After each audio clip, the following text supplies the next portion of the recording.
fait place au prix Bettencourt avec Jérôme Le Sueur pour l'école.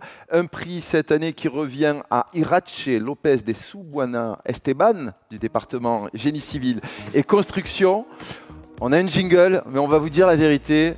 Elle n'est pas avec nous ce soir, Irache. Par contre, on va, je pense, puisque j'ai l'habitude de prendre un petit peu le discours de chacun, on va retracer son discours ensemble, Jérôme, si vous voulez bien. Irache, c'est une double diplômée de l'université de Cantabrie, où elle a suivi un cursus en génie côtier. Et pourquoi a-t-elle choisi l'école des ponts? Vous vous en souvenez ou pas?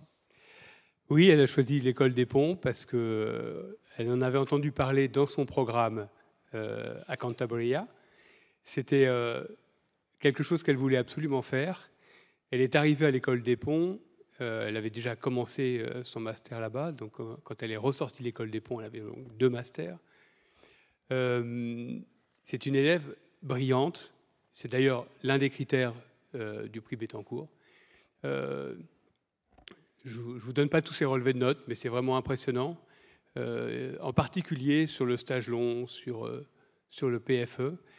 Et elle voulait aussi compléter son cursus. Ce qu'elle avait fait en Espagne, c'était pas mal d'hydrologie, des infrastructures plutôt côtières, et elle voulait venir pour compléter l'aspect plus générique des structures, pour construire d'autres choses que de l'ingénierie côtière. Voilà. Et d'ailleurs, elle travaille à New York, je crois, en ce moment. C'est pour ça qu'elle n'est pas là, dans une entreprise d'ingénierie structurelle. Voilà. Alors, elle ne s'est pas contentée de l'Espagne et de la France. Elle a aussi fait un séjour pendant 1 an à Cornell, à l'université, là aussi sur des aspects de génie civil. Et maintenant, elle travaille dans une entreprise de structure industrielle et d'infrastructure à New York.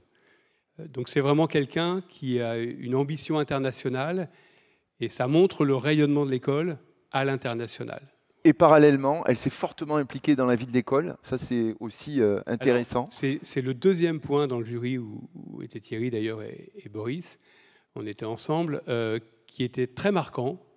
Elle était donc étrangère et elle a beaucoup œuvré pour l'interculturel à l'intérieur de la communauté des élèves. Elle a remonté, parce que je pense que c'était un peu faible, le club Interpont, qui permet de faire le pont, encore un jeu de mots, je suis désolé ce soir. Passerelle. Ils ne sont pas aussi bons que les premiers, mais voilà. Le lien. De faire les ponts, et donc elle a organisé des soirées brésiliennes, asiatiques, etc. Elle s'est beaucoup investie dans le sport, elle a fait du rugby féminin, je crois, la Coupe de l'X, et puis elle a été aussi élue au Conseil d'enseignement et recherche. Donc tous les aspects sportifs, d'association et de prise de décision avec nous au Conseil d'enseignement et recherche. Et elle accompagnait ses pairs étudiants internationaux, notamment dans leurs démarches ou leurs discussions avec l'administration, d'après ce qu'on a vu. En tout cas, on la félicite pour ce prix. Absolument.